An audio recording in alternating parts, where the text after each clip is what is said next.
what a full weekend it was, full of activity. And that's what nations are made of, really. Ability to turn those activities into productivity, into troves and treasures of resources. Good morning and welcome to the Morning Brief. We're providing that inspiration to turn your talents and gifts and callings into treasures this morning. I am Bukola Koka, and you know I never do this alone. I have Jeffrey, the man that combs his beards, and Coyote is always full of life. Good morning, guys. How was your weekend? I comb my beard. 1-0 now. So Yeah. Jeffrey, your turn. Go. No, I'm not gonna. No, she's cool. I'm not in the mood for that this So morning. you're all for peace. I'm all for peace. I love that. That's the posture I want the Rivers politicians to take. Somebody has to lose Thank you, for somebody to win, or we just divide the spoil one way or the other. Because the way it's going is no longer funny. The music is gradually turning to a war song. Oh, yeah. And that's where we don't want to go to. So Bukola has gotten me 1-0.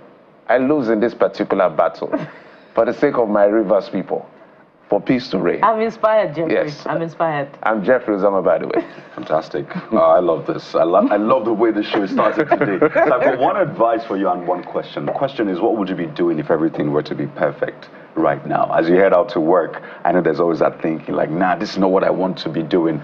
But my advice to you is that do what you're doing right now as though it's that thing you want to do, because there's that rule of faithful in little. So if you're doing this well, I bet you it will translate into that big thing. I know you have to get yourself up in the morning, but hey, do it with your very best. I'm Kayode Okikolu. Welcome to the show.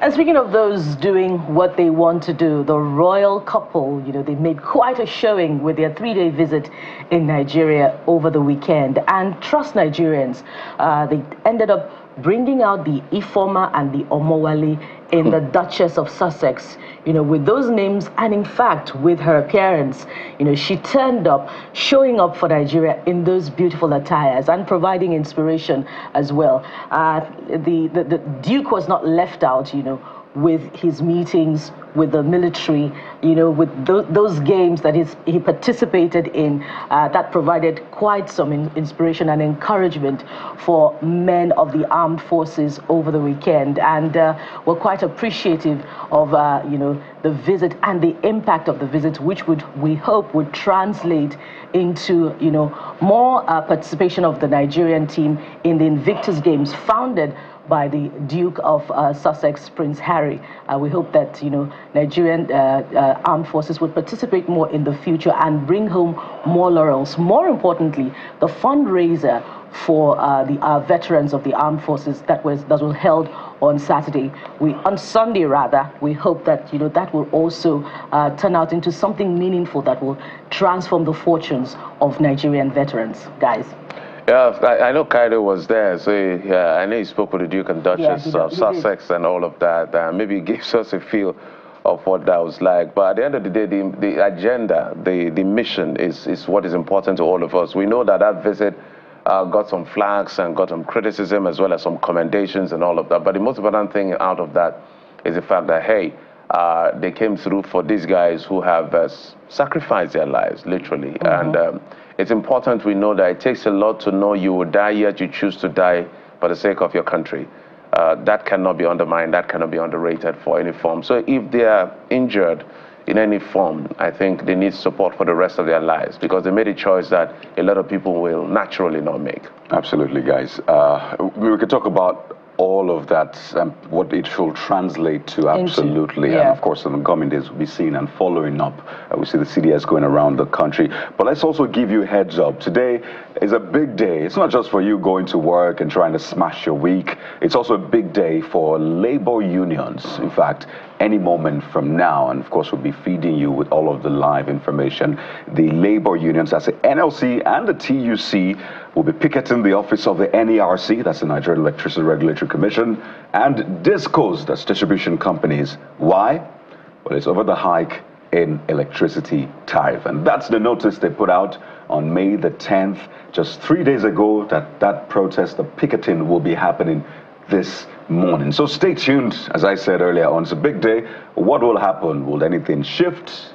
consequentially or substantially, we'll be finding out today as Labour pickets. And remember that Labour is also protesting the directive by the CBN to banks to charge a levy on cyber security, and that has drawn many reactions from a lot of quarters. Those who see it as unconstitutional, those who see it as a conundrum, because really it is based on an existing law. So what is that going to mean for Nigerian workers, those in the formal sector and in the informal sector who are already burdened by many taxes? Talk about the electricity bill and, of course, the challenge of, perennial fuel scarcity and more increases in the pump price of petrol. We'll be discussing all of that for you, and how it affects you. We'll be bringing you informed commentary that will also help your decision making. But what do we have for you this morning? We have quite a lot, starting with the bill on unemployment benefit. Would that be something that will help Nigerians heave a sigh of relief, particularly the young population? Well, it's the first working day of the week, and no better time than now to discuss ways to enhance national productivity. And so the bill proposed to create part-time jobs for unemployed graduates with a view to allowing them acquire work experience and earn stipends gets our attention today. We speak with the proponent on the objectives of the bill, even as we pick his mind on other issues and how they affect you. Well, that will not be all. Remember, Rivers has been in the news. The undercurrents driving the Rivers state politics appears not to be abating anytime soon. Over the weekend, the governor of Fubara ordered an immediate relocation of the legislative business of the State House of Assembly to the government house in Port Harcourt, while his predecessor and political godfather apologized to Rivers people for choosing Fubara as successor. He says it's a mistake that will be corrected. How does the nation ensure that the Rivers ship sails smoothly and docks in safety? That's a big question. Well, the weekend was not just politically heavy. There was a lot of entertainment spiced into that. And the magic from the amvca, the Africa Magic Viewer Choice Awards, is perhaps what the thespians of Nigeria's big screens live and work for all year round. And after an exciting and star-studded 3-day celebrations, the night climaxed with many rewards for some of our favorite Nollywood stars. So hey, we're keeping our eyes on that one as well. Did your faves win? Is it faves or faves? Faves. That's what we call it right here in Nigeria. Okay. So it was a big night for Breath of Life. I've seen the movie. I think it's in a class all by itself. Right. When I saw it, I knew that this was like a Game of Thrones of the era. That was my assessment, and it went on with 6 awards. In fact, the major awards: Best Director, Best Movie, Best Actor, Best Supporting, Best Supporting Actor and Actress, right? And then Trailblazer. So great win for them and all of that. So for me, some of the one movie that I thought would make a showing did not quite make a showing. Maybe I'm biased. Maybe it's because I've watched that movie and I think it should have come up. So maybe I should go and watch Breath of Life, and that would be Tribe of Judah. Tribe Called Judah. I watched this as well. I watched literally most of the top ones, and I don't know how to describe it. When it comes to movie, from my understanding, you're looking at screenplay, which is dialogue. You're looking at plot. Sometimes plot is quite critical in pushing the narrative as effectively, and then you look at all the technical element. All of these movies are great, but there's only going to be one winner, which is why they say best, and they chose 6 out of maybe God knows how many that were nominated in that category. So it's a big night. My excitement especially is not just for the winners. It's the fact that for the movie industry especially, when it comes to their biggest night, they all show up. Yeah. As against what we see in music, Nigeria's music's biggest night, which is the Headies for now, the big guys literally don't show up. The last time I think it was just Rema that showed up in the US. The other people did not show up. But for movies, whether they are winning or they are not winning that night, to see big boys showing up. RMD was awarded, Industry Merit Award and all of that. So I think it's a lesson the creatives in the music industry have to take, that we are the only ones that can build our own industry. That's the truth. So if there's a big night for now for any of these industries, show up. It doesn't matter whether you're winning or losing. There's always another time. It's the 10th edition, and big ups to the organizers of that award. So let's, as Kadi says, keep our gunpowder dry and reserve all of that talking point for the big segment. But what do we have for you? Quite a lot, as we've told you, and we're starting with the headlines that will come your way right after this time out. Don't forget that you can also begin posting at us. What are your thoughts on some of the big stories? Send your questions, comments, and your videos to the WhatsApp number that is showing on your screen right now. Please don't call, but we can take your messages, your comments, and your videos. Right after this time out, we'll start with the top stories on the morning brief right here on Channels Television. So stay with us. We'll be right back.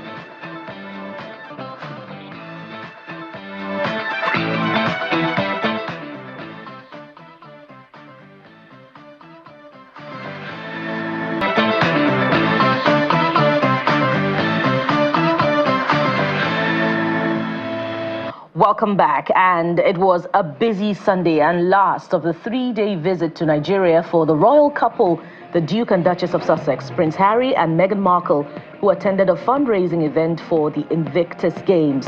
The event, which took place at the Delborough Hotel in Victoria Island, was attended by several dignitaries.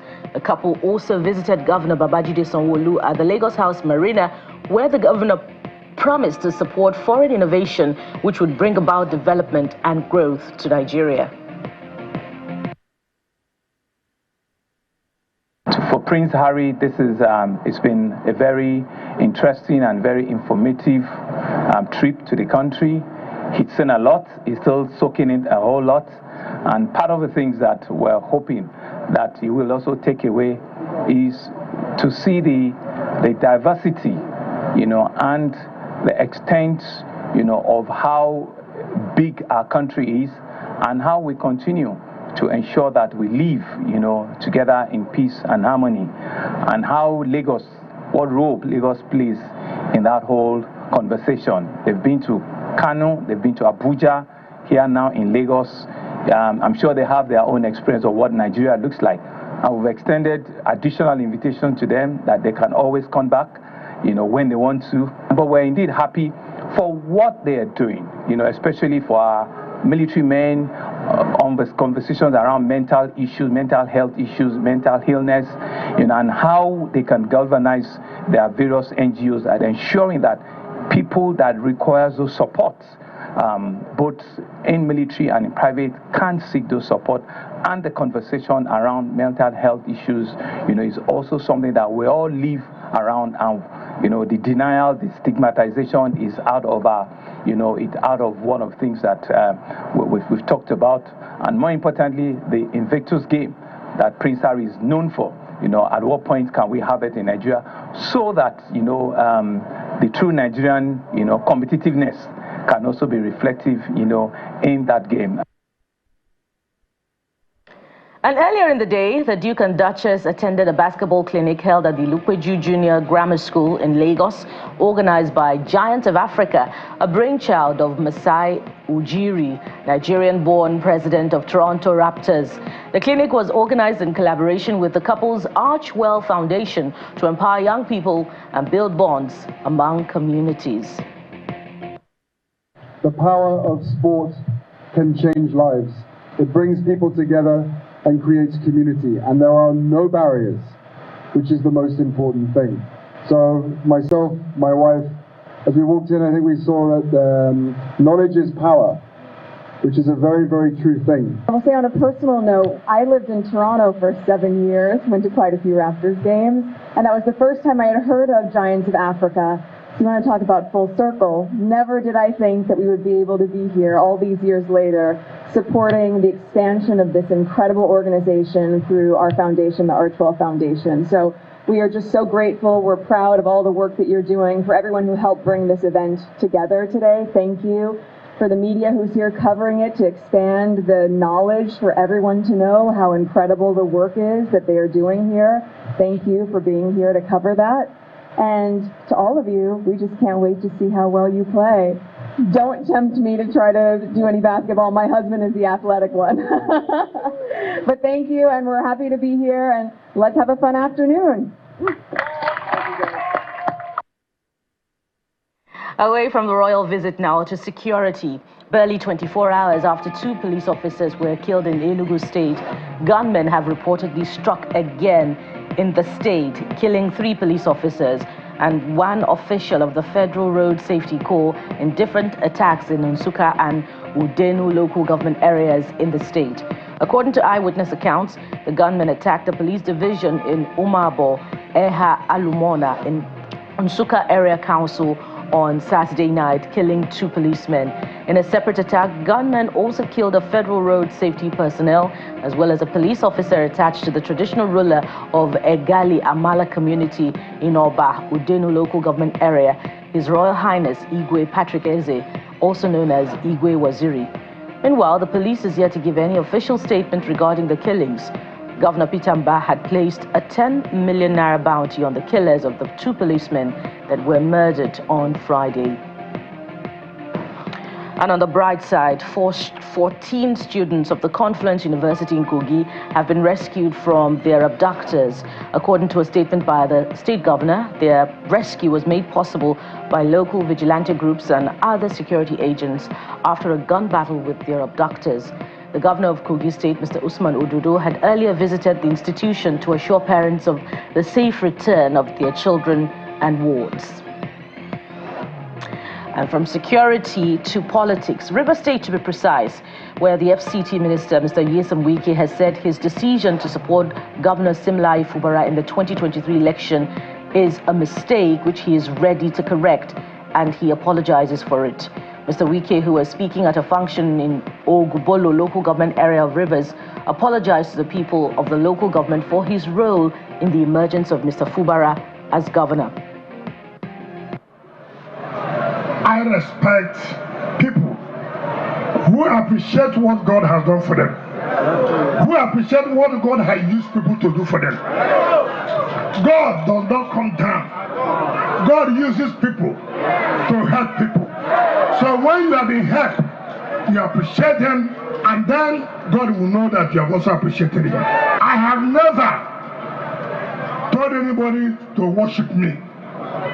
Nobody can worship man.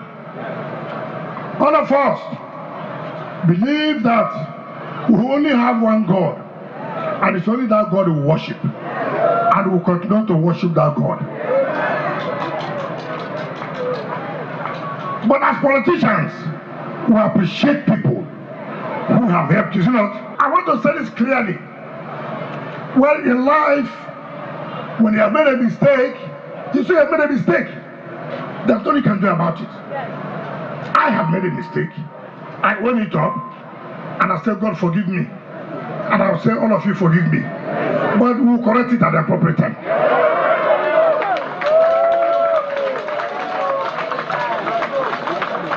I'm a human being.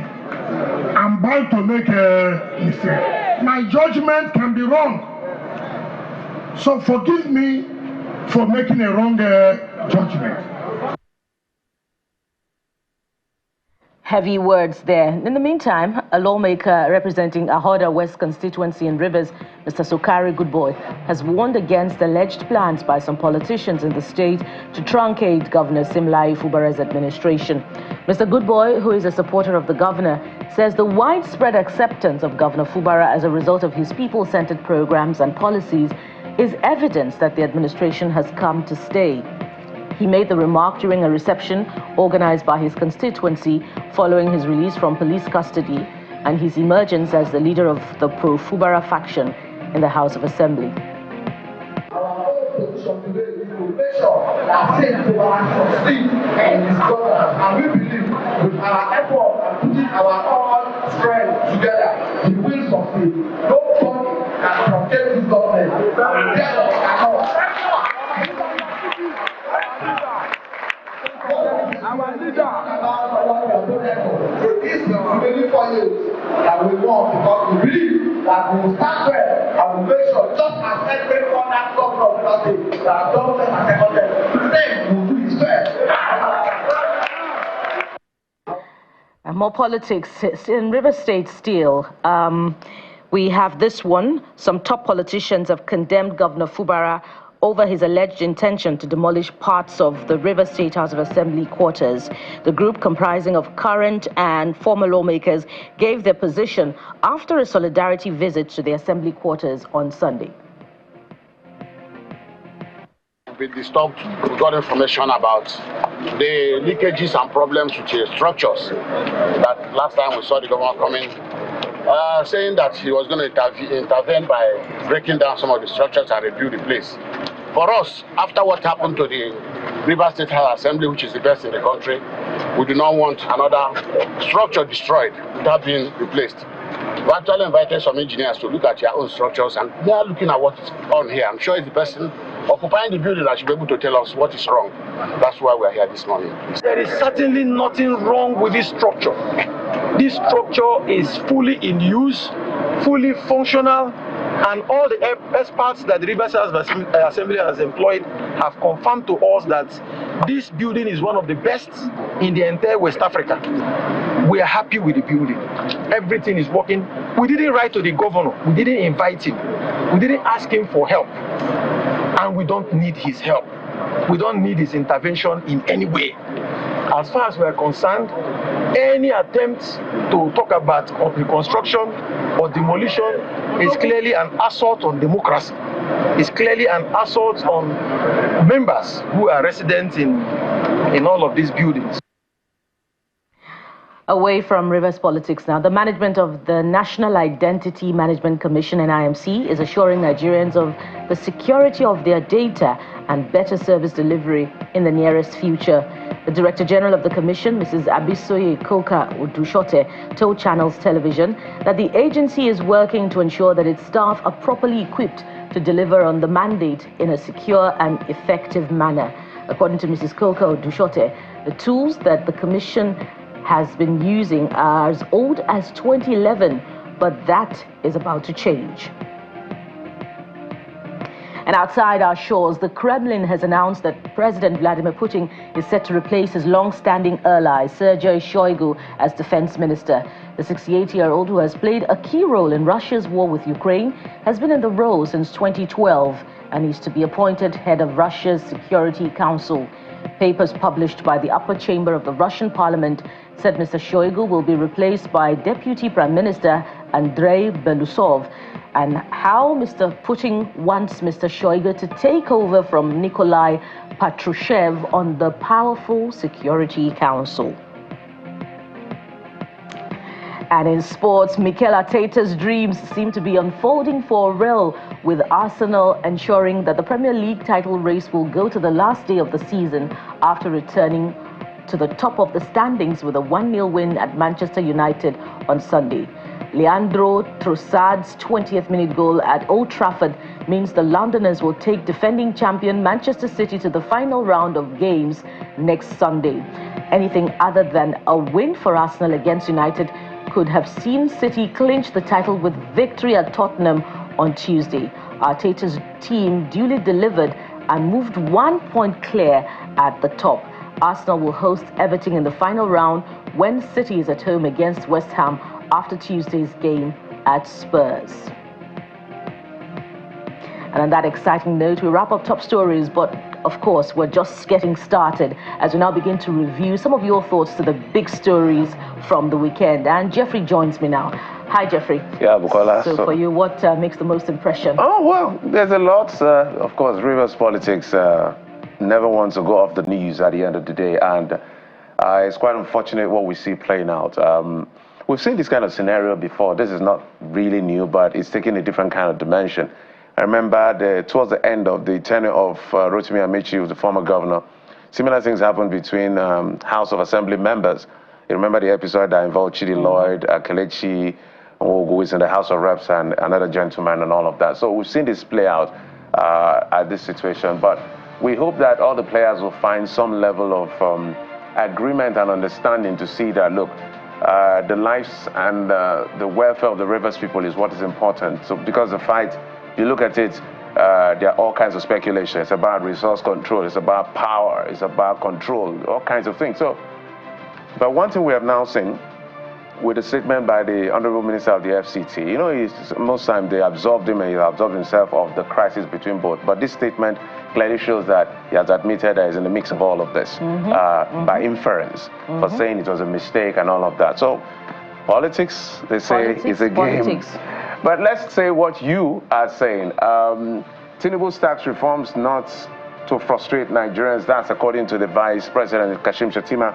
And in response to that, Ifa Funshaw says, there's nowhere in the world that the people don't pay tax. The problem in Nigeria is that the people pay tax without seeing the results in the society. At least in Lagos, your taxes are reflecting via security and protection of your property, except you build your house illegally.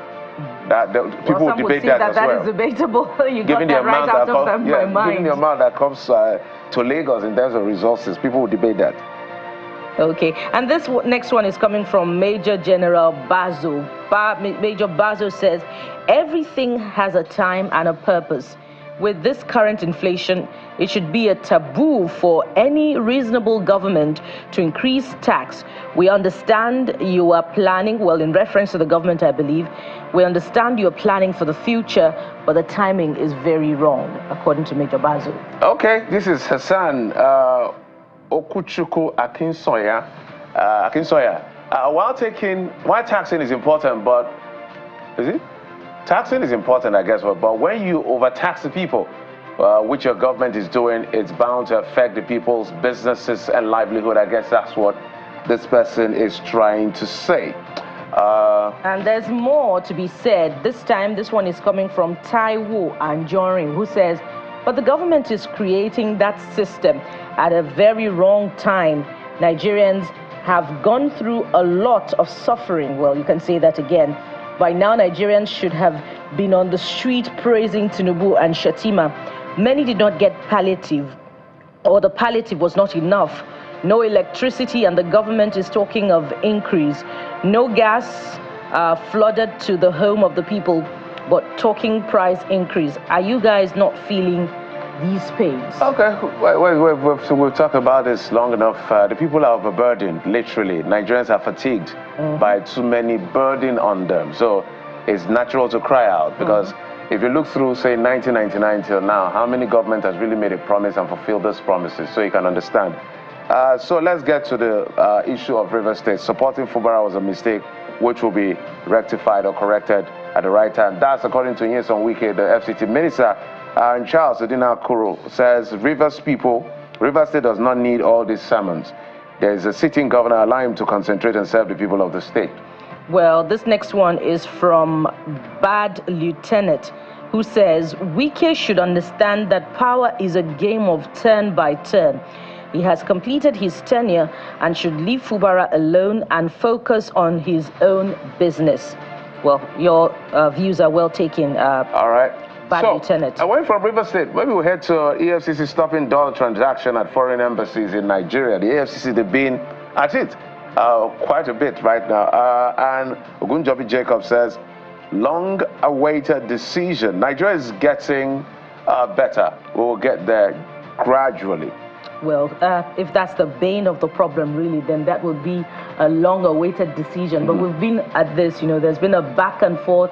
Well, the Naira will gain after an EFCC activity, and then again, it will weaken again against the dollar. So there must be clear policy initiatives with expected outcomes that would, sustain the strength of the Naira. There's a lot around it that the fundamentals have not been fixed. So no matter all of this, these are like, would I call it small screen or just beating around at the surface? Yes, at the surface. Yeah. There are major issues to be dealt with, and all of this will sort itself out.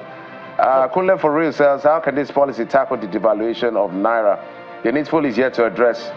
The needful is yet to be addressed. I guess that's what he wants to say. One of the needful things to be done by the Nigerian government, we shall benefit from. Okay, maybe you correct what you're saying, but some things need to be done. For us to get what we want to achieve with this Forex issue. Absolutely. This one is from Powerful Caleb, who says, thank you. All our transactions should be done in Naira, not dollars. It's really affecting us. And, Caleb is just addressing part of the problem. Yes. The fact that within our own jurisdiction, transactions are made in dollars, not Naira. So, all right. how do we achieve strength for the naira? Yeah, the economists will tell you there's a lot more than chasing after embassies to use naira for transactions. Okay, so but let's go to the lighter side of things. The amvca held on Saturday. It was a big night, Africa's biggest night when it comes to the movies. But after that award ceremony that, you know, Breath of Light took the biggest of all of them, there was an after party. Take a look at this particular performance by the man who won the Best Actor. Check him out.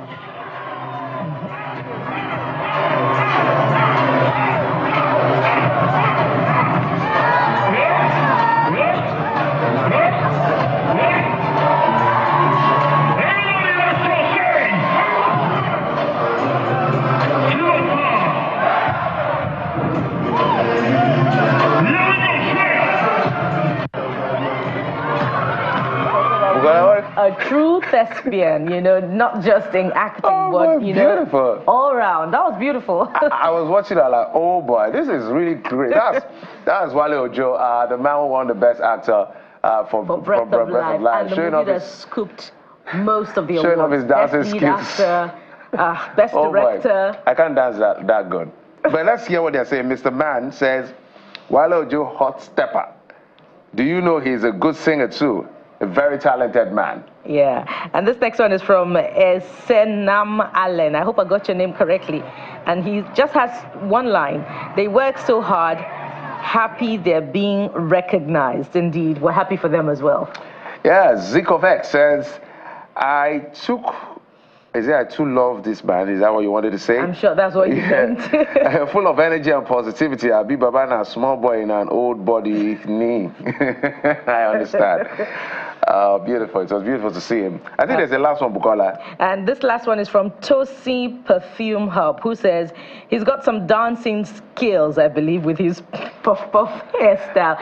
He came out full force for that night. Yeah, I guess. Hairstyle. I guess it's on his set, because I saw a couple of people with some hairdos and all of that. So perhaps they just left the set for their biggest night. This is what we're talking about. When is your biggest night? Whether you're winning or losing, come on, show up. And if you win like Wale Ojo, get to the dance floor at the after party and kill it with those beautiful steps. Congratulations to all of them. But hey, that's not all. We're going to talk about this towards the end of the show. But we'll switch gears now to, you know, some of the big issues across the country.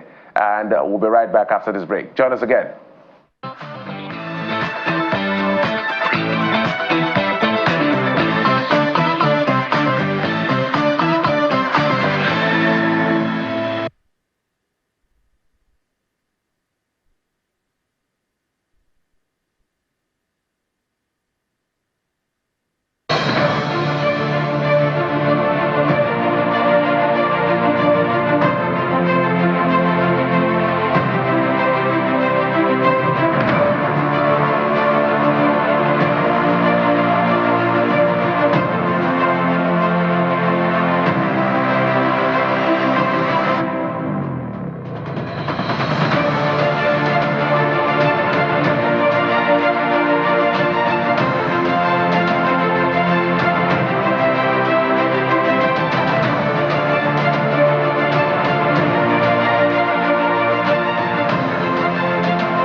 getting into our very first conversation of the day. I mean, it's a day for activity, productivity, and the rest. But we also keep an eye on the fact that there are a lot of people that are unemployed today, and by extension, they're not earning as much as they ought to earn if they were employed.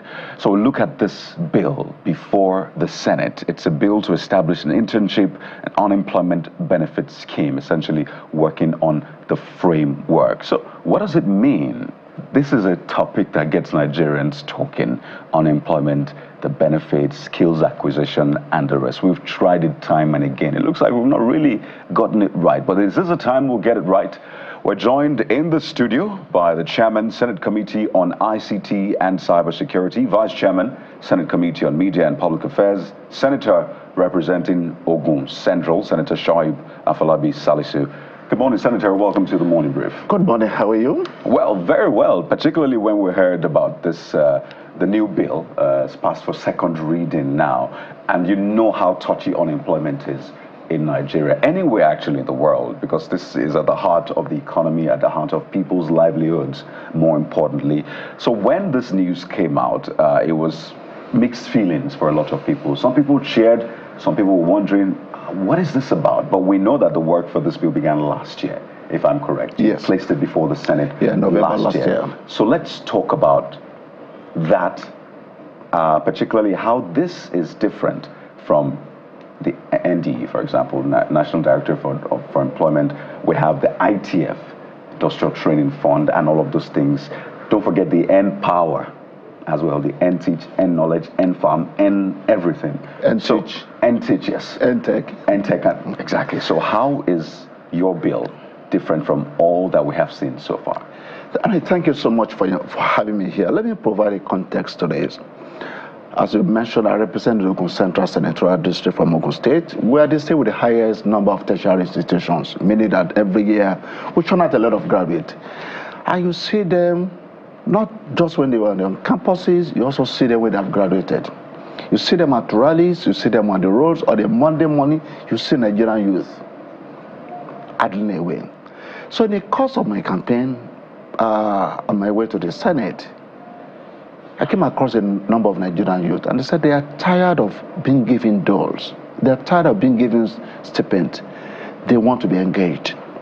And I look at the problem, and I said, if you train someone and you study pharmacy, engineering, whatever the discipline he has studied, 2-3 years down the line, he hasn't gotten a job, how much of pharmaceutical knowledge will he have in his head? To make the matter, to compound the problem for him, if when jobs become available, they will ask him to provide 2-3 years experience. Where will someone who hasn't got an opportunity to work in the first instance provide that experience? So why is this different? Exactly the same reason that you have mentioned a number of these initiatives. These are initiatives that are in silos. They have not delivered on the promised benefit to the Nigerian youth. So you have the silos here and there. They are not coordinated, they are not streamlined, and they are not impactful. And as some of the developments I've shown in the country, they are also less accountable. So what is different here is, number one, as is obtainable in every part of the world. People talk about the status of the unemployed people, and it depends on who you are talking to. If you talk to the International Labour Organization, they give you some statistics. If you talk to the Nigerian Bureau of Statistics, if you talk to... But the point is this: there's no family that hasn't gotten a ranking member of the unemployed youth in his family. Every now and then you hear people approaching you, we want employment for our people. So the first thing is this: you cannot even dimension a problem until you can measure it. So let's have a national database of unemployed people. For a start, let them register. And the good thing about this is this: any initiative that impacts on the majority of our population, and the youth constitute the majority of our population. So whatever intervention, whatever palliatives, if you direct at these people, you address a large population, percentage of our population. So the first thing is, let's have a national database of unemployed people. They register there, they provide their BVA, they provide their NIN, they provide their qualifications. When you have the database, the second thing is this: then you begin to have an idea truly of how many of these youth are unemployed, what discipline they have. So the second thing you can therefore do is this: in order to ensure that their knowledge, their skills don't become rusty. Why do I say looking for? I mean, the ideal thing is to provide employment for anyone who desires employment, but that's the ideal. But the reality is that there will always be a gap, there will always be a deficit. So why don't you create a scheme where you call it internship placement? And I can give you many examples. So you have people who have studied journalism, they're looking for places, they're looking for jobs that are available. Let them come and do some form of internship. Come 2-3 days at channels, okay, to learn about their job. We're doing Lagos Calabar Coastal Roads. There are graduates who have studied engineering, they're jobless, they're at home, they've studied QS, they've studied town planning, they've studied all of this. Hey, assign them kilometer 1 to kilometer 10. You are engineers, come 2-3 days a week. Learn the ropes. You are getting experience. You are taking them off the streets. You are providing hope for them. If you also look at private sector organizations, okay, and I've come from Ogun State as well. You have our industrial, Ogun State is the headquarters of the of industrialization in the country. You have all of those private sector organizations. If you can give tax incentives for people to do roads, why can't we too give them some incentive as well to take this youth off the road 2-3 days a week? The difference between this and the other intervention is that you are not just giving them some stipend, you are tying that stipend to them also creating value for the system through this internship placement. So they go somewhere 2-3 days a week, you monitor them, you provide them opportunity to have some experience along the line. Then the third thing about it is you also build an ecosystem. So if small and medium scale development, small and medium scale enterprise development agents of the SMEDAN is supposed to also be helping small and medium scale organizations. But you know, some of them could not even afford some of the service they would like to have in-house. They can afford to engage full-time accountant, they can afford to engage full-time lawyer or human resources managers. But these are people, the accountants out there who are looking for jobs. These people can afford to employ them full-time. Okay, why don't you also build an ecosystem? You're looking for a job, you are looking for an accountant, but you can't afford to engage a full-time accountant. You're also looking for somewhere to get experience to also get some knowledge. Let's attach you to this small and medium scale enterprises. You go 2-3 times a week, you get employment, you get experience, and you also provide the value.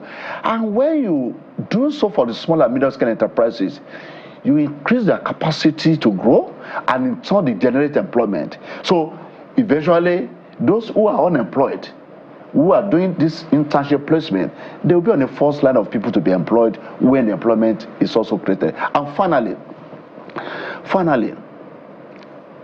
if you have an idea of the number of unemployed graduates and the discipline of study, it can also be retrofitted back to the admission policy. A lawyer friend of mine told me that every year the country produces close to 5,000 or more lawyers, but less than 500 of them are employed. You can say the same thing about accountant or other professions. So students will also be looking at, oh, we have a glut of this profession, but we have a dearth of this other profession. Now that we have a database, now that we have the information, can that also inform the admission policy in terms of the more people we take into the system? We must remember that these unemployed people, they are national asset. They are dormant, as it were, by not putting them to productive use. The easy way to put them on the pipeline for productive engagement is the internship placement, and then paying their stipend to give them hope, and then the renewed hope agenda of the administration will now become more meaningful to these young people. Senator, it sounds like a great idea. The only problem is that the fundamentals are wrong and not there when it comes to the country. So let's talk about funding, for instance. This will be funded, this incentive or stipends that will be given to these people. Our budget is in deficit. The federal government is doing all it can to get as much funding as possible. The president has been traveling around trying to attract FDI. They haven't come. What we have been seeing is divestment and companies leaving the country. Multiple taxation at the small level of businesses and all of that, and at the big level. So even the people you want to attach these youths to or these unemployed people to, the businesses are not even there or operating at optimal level. Did you factor in all of this and think that the timing is maybe not right because of these fundamentals I've just mentioned. So I've mentioned the issue of funding. I've mentioned the issue of ease of doing business. I needed you to address that. Okay. Let me put this way. When you talk about funding, you mentioned a plethora of intervention that we already have. The fund is already there. The only challenge that they are not streamlined. I mean, the recent development in the country where billions of naira have been mischanneled, misapplied, it's enough indication to know that the money is there.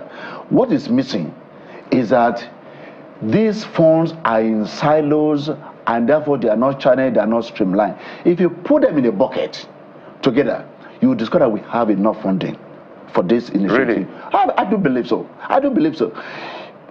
I challenge you to take a statistic of some of the interventions that we currently have that have been disbursed that cannot be accounted for.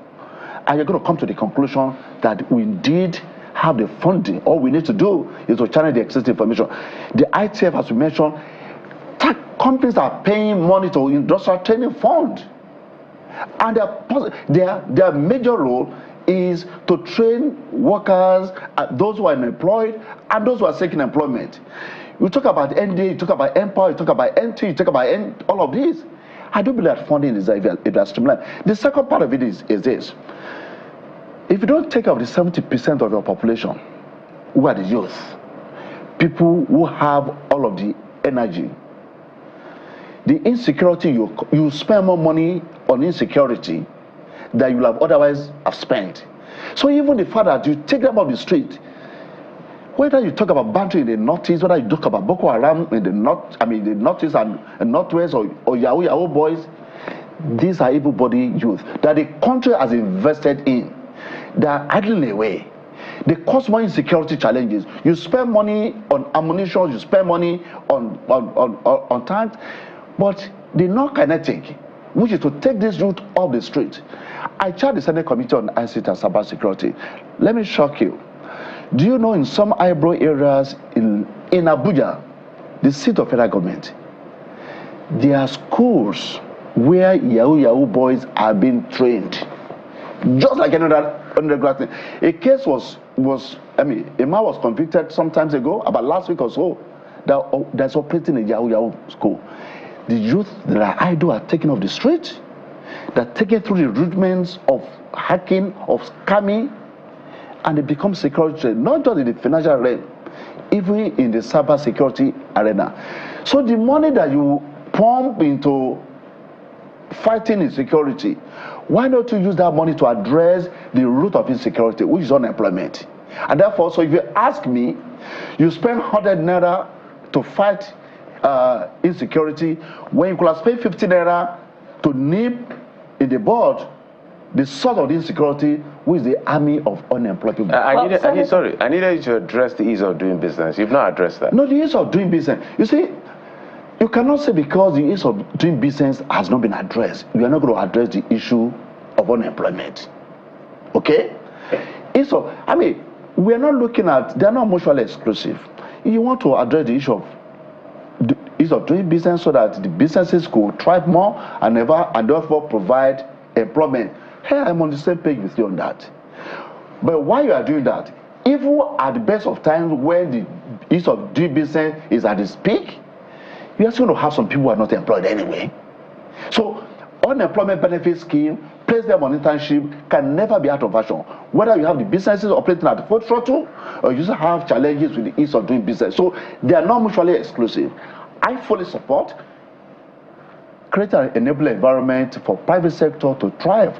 But even in the best economies, they see unemployment, and they still provide unemployment benefit to their youth that are not employed. Well, Senator, some would say that your optimism is unsurprising. I mean, the bill has got your name on it, and you perhaps take credit for it if it sailed through. But that is if it ever sailed through. You talked about the interventions that the past administrations have provided, that they're there, but they're just not well channeled. If we refer to those ones, the Empower scheme in the first place, the youths were owed several months, which have only begun to be, the resumption of payment has only begun in recent times. So for those who are approaching your bill with a huge dose of skepticism, who are saying that, look, even the Student Loan Act has not taken off. The students have not begun to be paid. Will this ever get off in the first place? Is it just not movement without motion? What would you say to that? There's a huge deficit gap between the government and the governed, and it permeates almost all phases of our national life. But I have very good news for Nigerians. This bill was not a bill for grandstanding or self-adoration. This is a bill that came from the request of the youth. And what we're going to do, that's past second reading, we're going to go into public hearing where the stakeholders will come forward. We're going to invite the organized private sector, we're going to invite the labor, we're going to invite the youth themselves. We're also going to invite the existing interventions. This is not an attempt to create a new bureaucracy, to even see whether we can straighten this within some of the existing institutions and infrastructures. One of the things that has been missing is the issue of data and information. You mentioned some of those interventions. The question is, can the government of those institutions provide a list of the people who have benefited from this? Therefore, so the first thing we're going to do is to even create a database that will also allow us to report periodically to know that, this set of unemployed people that are attached to this organization, to that organization, and we also ensure that they are also not being exploited through periodic reporting. The dose of enthusiasm about it is that because the youth themselves, they want this bill. And I also say that ultimately, when you put this youth, we take them off the street. When you put this youth, to give them an opportunity to have experience, even when they just become available, they are in good stead to be employed. Rather than to have, the tragedy is this, the current tragedy is this. Somebody has graduated, as we speak now, that people have graduated for 5 years, they haven't gotten a job. And when they just become available, number one, they haven't gotten the experience. Number two, they're even outside the age limit that they could have gotten a job. So I agree with you, there's skepticism, but I'm also aware that it's not just about my own bill, it's about the bill of the entire Senate and the National Assembly. You see the support expressed by my distinguished colleagues, and I thank them and I thank the leadership of the Senate. So this might have come with my name, but you can see that everyone who spoke that day, they spoke in support of this bill, because there's no senator that we're not really bombarded with requests for employment. And if you can't provide all the employment in the first instance, what can we do? You also know when we register these people, they also become national assets in the sense that, let us for instance say we want to do population. These are people that they're already there, they exist. You can deploy them for those resources. If there are national emergencies, they exist. You can deploy them. We're not seeking perfection, but we're seeking something that will start and will fine-tune along the line. We don't have all of the answers now, but what we cannot doubt is the fact that you cannot keep those army of people on the street and expect to have a secure country. Senator, I'm trying to really separate what this does from what the previous ones have done or are doing, and it's important to clear that out so we know where we're headed. And you talked about them working in silos. By the way, when you said that they don't train and pay, a lot of these programs also give vocational training and give stipends as well. We remember the controversy around the 774,000 jobs. The former Minister of State for now current Minister of Aviation, remember the issue you had with the Senate, the NPower, the NTeach, and the rest. They also provide some sort of training and stipends as well, and they have their own database. In fact, from time to time, we get messages from those people in the scheme saying this is the issue and all of that. So there are databases for each of them, ITF, NDE, NPower, and the rest. So speak to us. This new bill, it's still a bill, by the way, it's not being finalized yet. Are you going to create an agency out of it? An agency will be created out of it, I imagine. Let's put it this way. There'll be a secretariat. There'll be a secretariat. There'll be a secretariat. So what will it be called? According to the bill, what will the secretariat be called, which will be an agency anyway? It should be an agency, and as I mentioned to you, it could actually be a collapse of some of the existing agencies. So are they written in that bill? Is that possibility in that bill? Oh, of course. Or you're waiting for the public hearing? No, it is in that bill already. So what does it say? Does it say that they will collapse ITF, NDE, maybe the Empower, absorb them and make them one? What we put in the bill now, there will be a secretariat that will look at some of the existing infrastructure, some of the existing agencies that can be collapsed into that secretariat. And for some of organizations and agencies or stakeholders to also have representatives in that secretariat. Obviously, you're going to have like a chief executive of that organization. You're going to have a secretariat, and that organization, because you're also going to get your organized private sector to be participant. I will imagine that you're going to have the organized private sector to also be represented on that. You're also going to have the youth to also be represented. So the difference is that we have 3 of you here now. So just imagine that we're conducting this interview and 3 of you are not agree on what exactly you want to do, you want to ask me. You are asking questions on the different things, asking questions on different. You'll be asking questions. But we're going nowhere because there's not a harmonized approach to it. All of those interviews that we mentioned, let any of them tell you today, okay, this is that the people that we are provided this intervention. So the training we have provided to them, this is the transfer they have made after the training. The stipend we have provided to them. In some cases, you have one individual benefiting from all of those interventions. And it speaks to the influence of politicians as well, because some of those things, they've been said to be reward for those who voted you. So you tell your constituents, don't worry, I have secured 20 jobs for you. Isn't that what we'll have with this? No, absolutely no. The difference between this and the previous one is, as I mentioned to you, you have a situation where somebody says, oh, there's Empower. Oh, give me 20 Empower. Oh, I have a...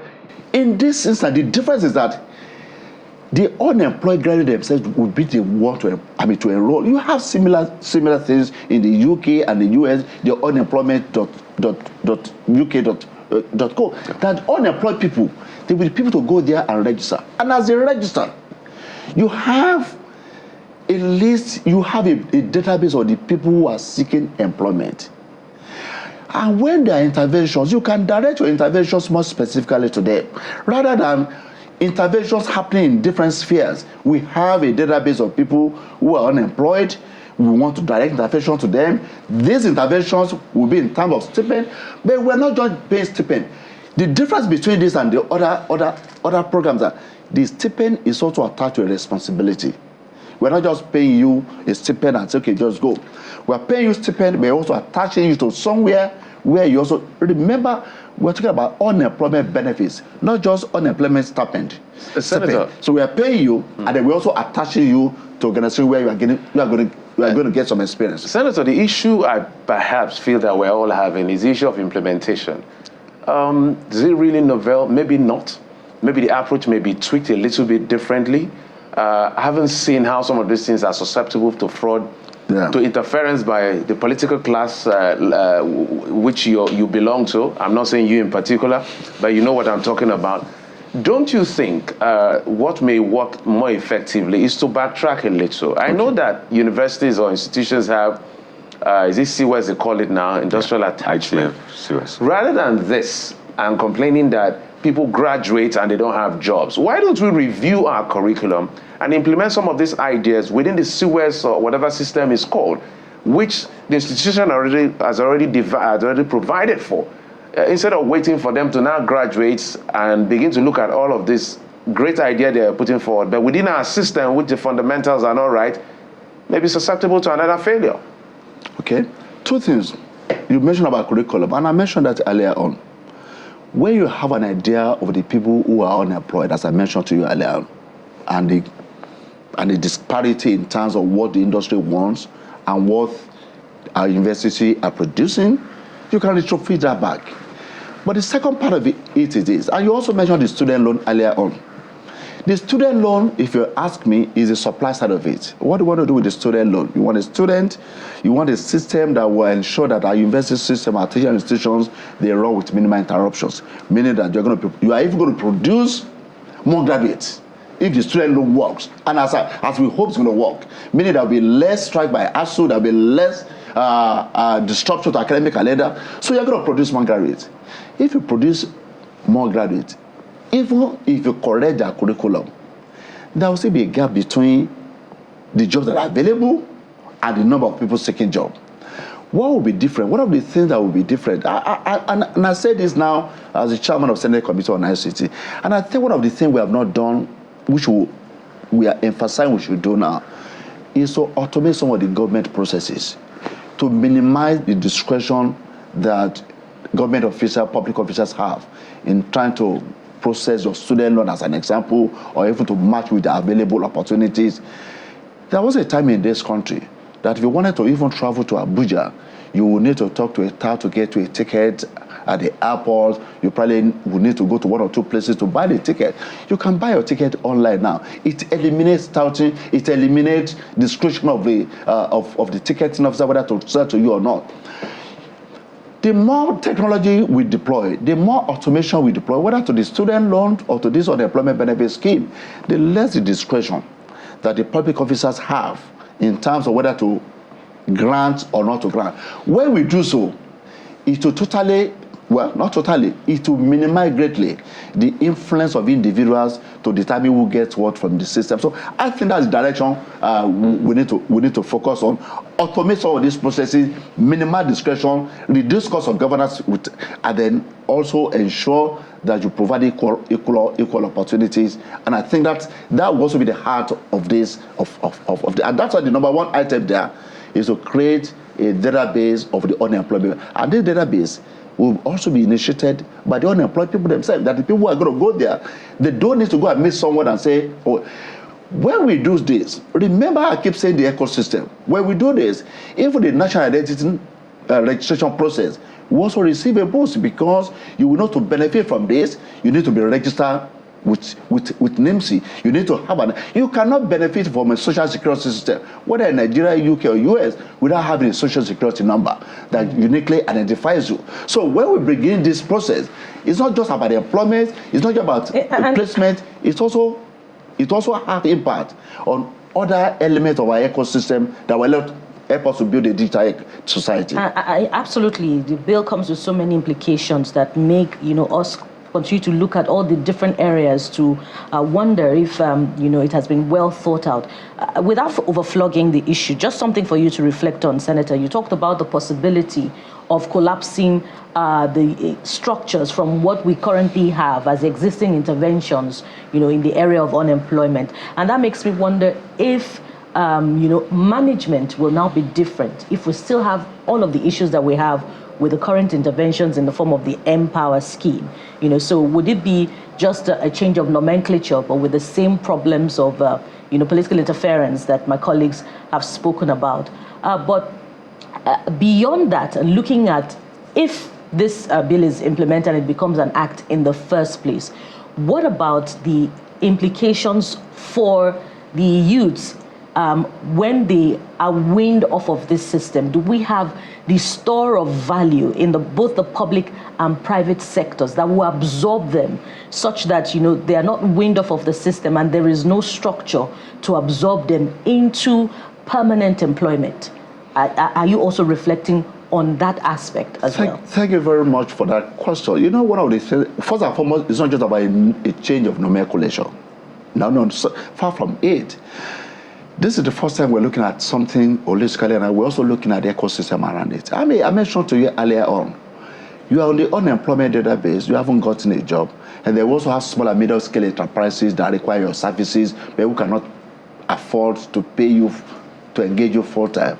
We deploy there. I mentioned to you about some government projects that we can also get some of these people to go and learn and gain experience.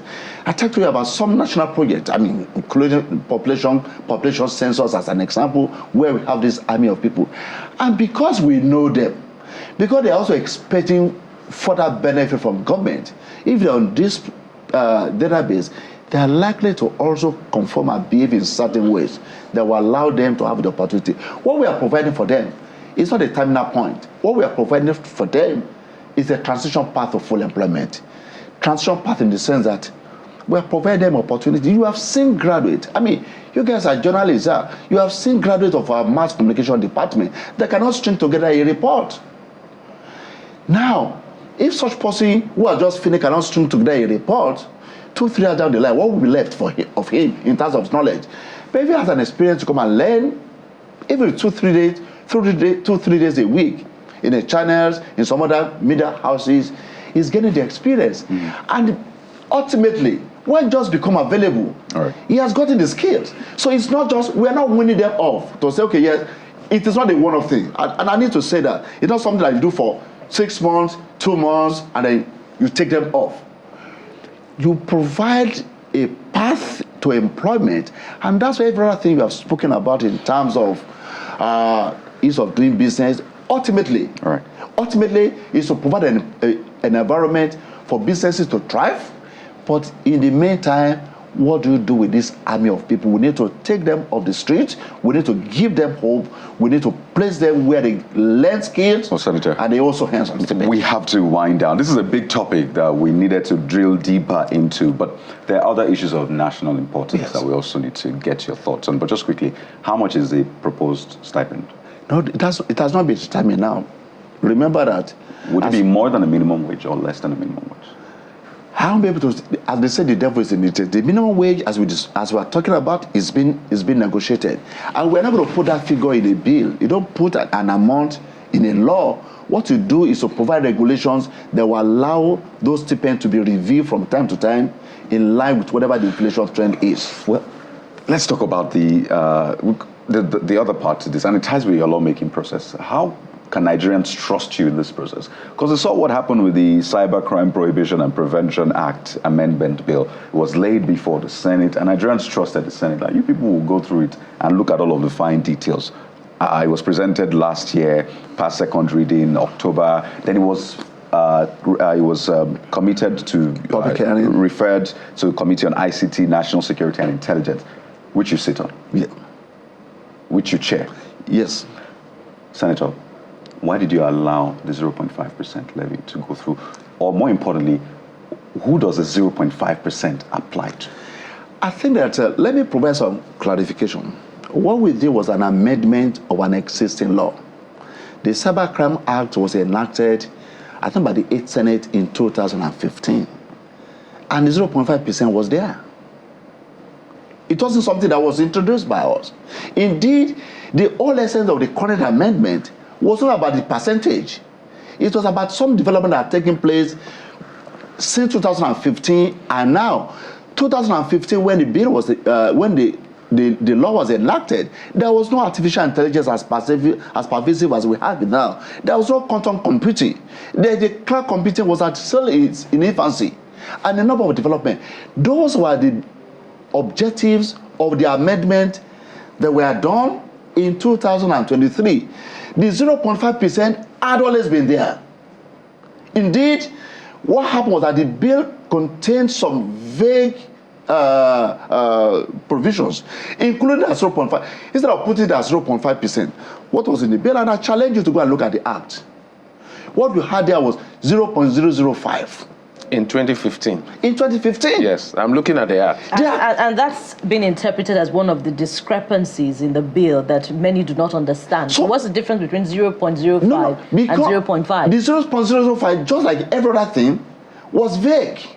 So when we amended the act to bring in development, particularly that relates to advances in technology, advances in cybersecurity threats, we also now look at some of the existing provisions that were vague. One of the existing provisions that was vague was 0.005. 0.005, what does it mean? In most laws, what you have is a percentage that is clearly stated. So it wasn't something that was introduced. The amendment didn't introduce that. It has always been there since 2015.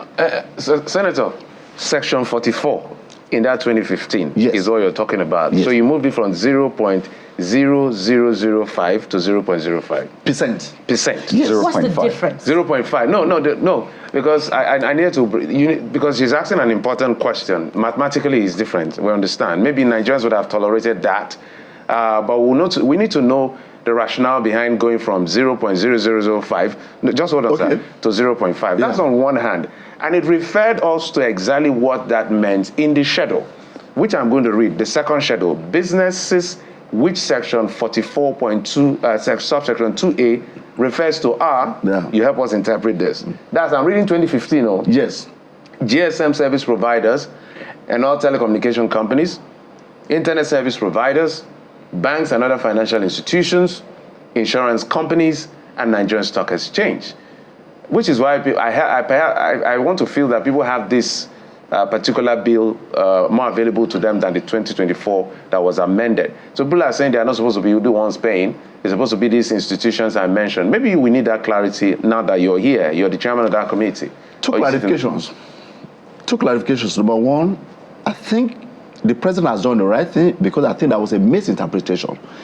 The levy was not meant to be applied to individuals.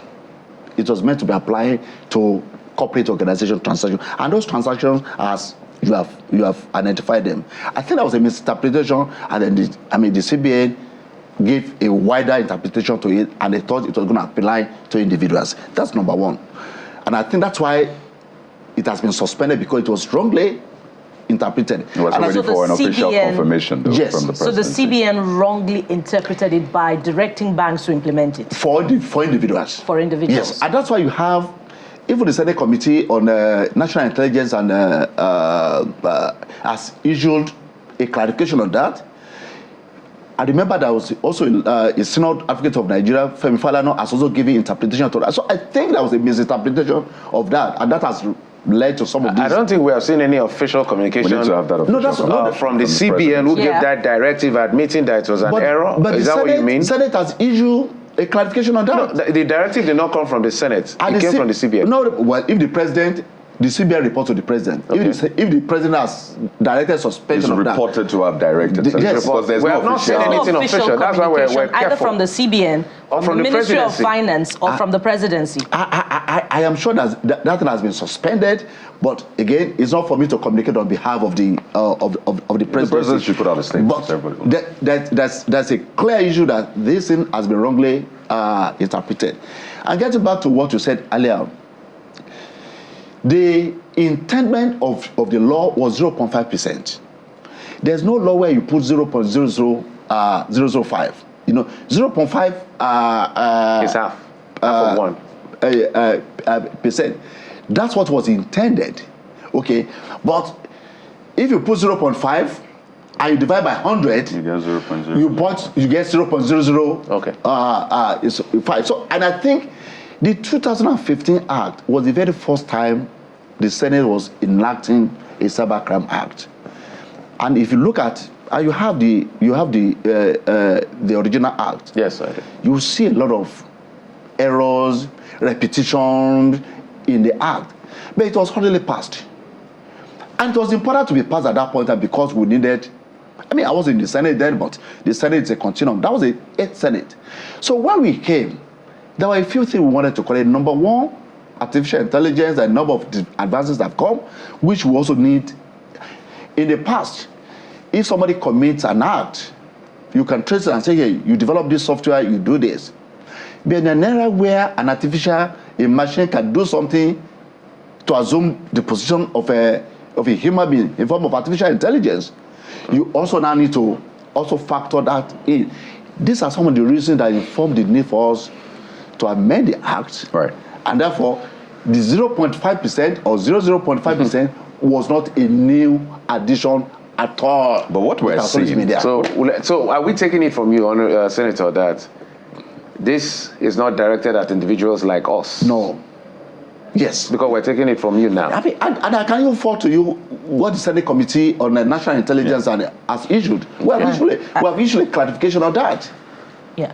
Okay, I'd like you to react to this, even though that has implications for the corporate bodies that this is directed to. That's another conversation entirely. Let me just bring to your notice that they're also complaining of heavy taxation. But there's this view that the National Assembly, when considering such bills similar to this one, usually incorporates a taxation implication that will fund that bill should the need for an agency be created. Listen to this. It comes as a result of this cybersecurity levy, a strain in the nation's revenue, and it is a taxation measure put in place to sustain certain parastatals. So is that the thinking of the National Assembly in charging in the Cybersecurity Act of 2015 and in the CBN's directive to charge this cybersecurity levy? First of all, we need to recognize that the cyber threat, cyber security is as important, if not more important, than even the security challenges on the international plane. Everybody will easily understand why we need to charge to create a police trust fund, because they can see the police. Everybody will understand why we need to create an education trust fund, because they can see education. But in the current society where we are now, the cybersecurity is as important, if not more important. You're journalists, you listen to the news now and then. One country attacking the other country in the cyberspace, shutting down the businesses in other countries. The warfare is not only on the terrestrial plane now. So we needed some form of funding for the cyber crime, for the cyber security of the nation. And it's not just about interaction between people. Right. It's also about interaction about people. Something happened a number of times. Maybe these are not in the public space. Institutions, national institutions, critical national institutions need to be protected. So just imagine if some cyber terrorists attack our communication system in the country. Everything will grind to a halt. So there was a need for some special funding for cyber security, but we can debate it as to whether, this is the right time to do so, right, or whether we need to look at it in the context of other taxes. And I think that's the good thing is that there's a committee by the federal government that is streamlining our taxes. And I'm sure they'll probably look at this and other taxes that we have and come up with and luckily enough, they've said we have over 60 or 80 taxes in the country. Only 6 or 7 of them are indeed very viable. So, Senator, maybe at the end of the day, we'll streamline this and we'll come up with something that Nigerians will be happy with. We have to run now. And just to put it on record, that law should not be used to persecute either journalists or people who don't seem to be dancing to the tune of government or politicians. The law is made for the people, not the people for the law. No, we did it. That's why during the public hearing, we invited the journalists. And the journalists came, and if you look at this cyber crime act, whether 2015 or 2024, it's not directed at journalists. I couldn't have directed anything at journalists. I represent the senatorial district that is creator of journalism in the country. I'm from the state that had the fortune of having 2 governors as journalists. But we must also emphasize, people who have also been victims of cyber stalking, people who have committed suicide as a sort of cyberbullying as well. So that's a very important point. So that's not what the journalists are doing. They are reporting the issues. And the onus lies on government or whoever is responsible to go to court or to defend and say this is the true picture. I totally agree with that. Yes. But we must also not give freedom to people to just sit down, stalk people, bully people. That's a given. We must balance it. So the freedom to populate whatever you like. That's a given. Because you have 100 naira data on your phone, and the impact on the victims as well. Senator, we have to run. I know that this conversation is not exhaustive, so maybe we'll do this again. We'll have another date with you, but we'll have to thank you so much. You have to commit to that as well. Absolutely. We'll call you, come. When journalists come, because we're together. There you go. All right. Senator Shoaib Afolabi Salisu, Chairman, Senate Committee on ICT and Cybersecurity, Vice Chairman, Senate Committee on Media. So that's why I was giving you the word. And Public Affairs, Senator Representative. So hold him accountable. Thank you for your time on the morning. Thank you so much. It's been a wonderful time with you. Absolutely. I'll keep up the good job, channels. Thank you. Thank you. Our best. Thank you. We'll go on a break now. When we return, we'll turn our attention to River State. Oh yes, River State. Well, it's a very interesting situation. So stay with us. We'll give you the updates.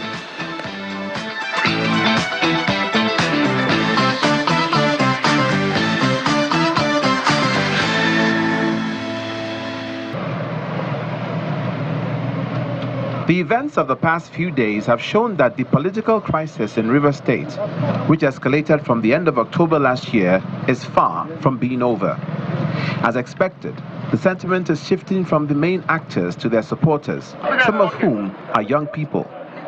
With tension running high and the stakes escalating, 2 groups have emerged, one in support of Governor Semilaye Fubara and the other backing his predecessor and FCT Minister Nyesom Wike. The pro-Wike group, the New Rivers Initiative, comprising of young professionals described as an aberration, the alleged denigration of the person of Mr. Nyesom Wike by the governor's supporters. It is disheartening to witness the repeated verbal attack and casting of aspersion on Chief Barrister Nyesom Wike by the Rivers State government, their co-travelers and sponsored ads. We strongly condemn such action as they undermine the unity and progress of the state. They also condemned the alleged withholding of local government funds by Governor Fubara, saying the implications are far-reaching, being that local governments are the closest to the grassroots. They also declared their support for the Martin Ameule-led River State House of Assembly.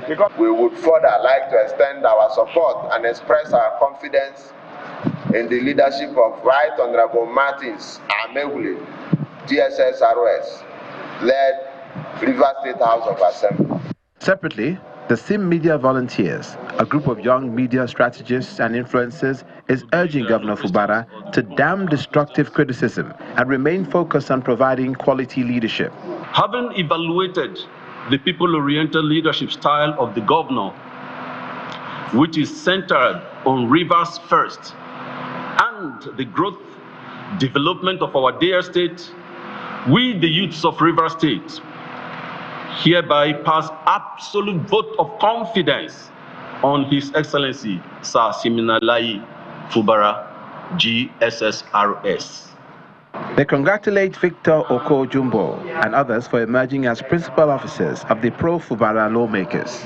We congratulate Right Honorable Victor Oko-Jumbo and Honorable Sokari, good boy Sokari, for emerging Speaker and leader of the River State House of Assembly, respectively. This is a welcome development in the journey to liberate River State from the bondage of one emperor. As the face-off between Governor Fubara and his predecessor, Nyesom Wike, continues to unfold, all eyes are on River State, with hopes that dialogue and diplomacy will prevail at the end of the day, and the state will not be thrown into any form of anarchy.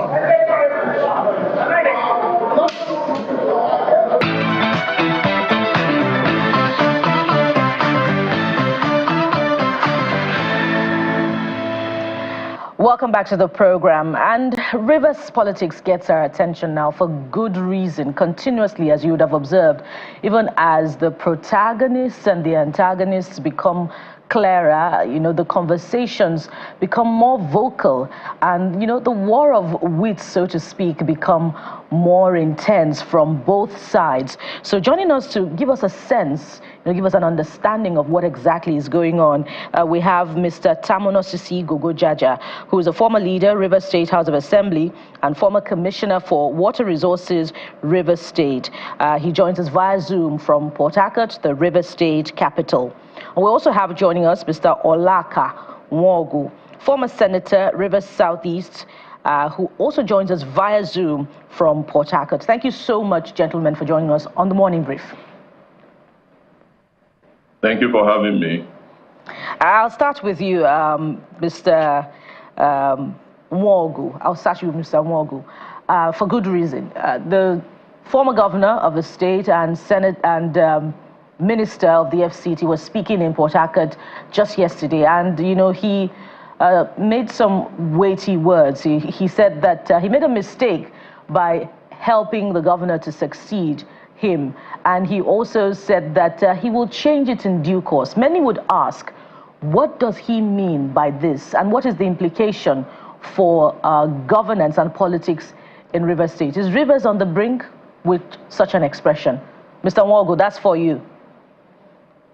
All right, we're having problems connecting through to Mr. Nwogu, so I'll take it to you, Mr. Tamonosisi, with the expectation that, of course, that Mr. Nwogu would react to what you'll be saying. So I'd like you to take that, sir. I hope you can hear me. Yes. Good morning, my viewers. And unfortunately, Mr. Nwogu couldn't connect to you because I had expected that he would have thrown more light into the assertions of the Honorable Minister of FCT during the weekend at Ogbolo. Now, my question and the question of Rivers people has always been, what is that mistake in supporting Governor Fubara to succeed him. Governor Fubara is a perfect gentleman, a humble man. Many assertions have been made. Unfortunately, it will be difficult for anyone to say, look, I made a mistake and I will change it at the appropriate time. The appropriate time, to my understanding, will be waiting until 2027 for us to go back to the polls. And therefore, Fubara wasn't a mistake. It's a divine intervention from God for the people of Rivers State. And I would want to say that whatever that means, maybe when Olakanwogo comes on board, he will be able to explain that. But let me correct an impression. There is no political crisis in Rivers State. There is no political crisis in Rivers State. The government is running. All structures of government are in place. The legislature or the assembly is sitting. The judiciary is working. Government is making new appointments. Government is awarding contracts, developing the state. And tomorrow, the Rivers State government will start their one-year anniversary. The truth of the matter is that there are those who are not happy with what the governor is doing, that there are those who are not happy with the development of developmental projects the governor is carrying out in Rivers State. There are those who expected patronages, and maybe because of some delays, they want to force the hands. That does not amount to political crisis. I needed to correct that impression. Well, I wonder if Senator Nwogu has been able to connect through to us now. He's not ready, but while he's not ready, you talked about many not being happy about what is going on, and that exactly is the case if you consider the visit by the FCT minister, politicians, to the happenings in Rivers State when they visited the State Assembly to complain about the alleged plans to demolish the assembly quarters. And indeed, the plans by the governor to relocate the Rivers sitting to the government house in Port Harcourt. Many wonder what's the legality behind that move of the governor.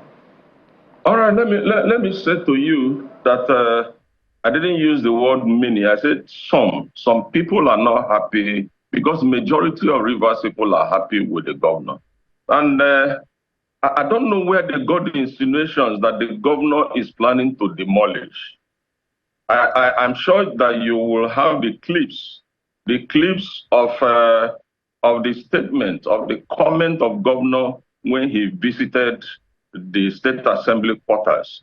Don't forget that there is an emergence of a new speaker in the State Assembly. And the governor paid a visit to the quarters. And when he got there, the comment he made is, you are aware of the development and that we intend to give an face uplift to the structures here. That does not amount to demolitions. Don't forget that we have had structures that are built in this state. I'll give you an instance. The NLC Secretariat was built by this past administration in this state. In less than 3 months, I don't want to attribute it to the face-off between the NLC and the state government then. But the government locked up that secretariat that was built, completed and commissioned with fanfare in less than 3 months with the excuse that there are structural defects. Now, if there are structural defects in a structure that was built in less than 3 months and it was closed down for over 2-3 years before reopening, now what will you think about a structure that has been constructed for over 2 years or close to 2 years? But in any case, that is not to say that the governor said he was going to demolish. Or he said there are leakages. Now, I watched a clip from your studio. Some APC members, including my brother who will appear on this platform this morning, led by the caretaker committee chairman of APC in Rivers State, that the governor visited an assembly complex, which is a public facility, which is owned by the Rivers State government. And, you know, it looks as if we have a parallel government in the state. I had my brother Ambassador Desmond Akawa, who said he brought engineers to come and assess. Under what capacity was he coming to assess the River State House of Assembly complex?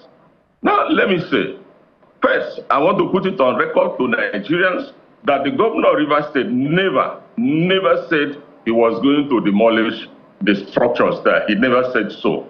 There are some of them that need attention, and that was what he said. And it is his right.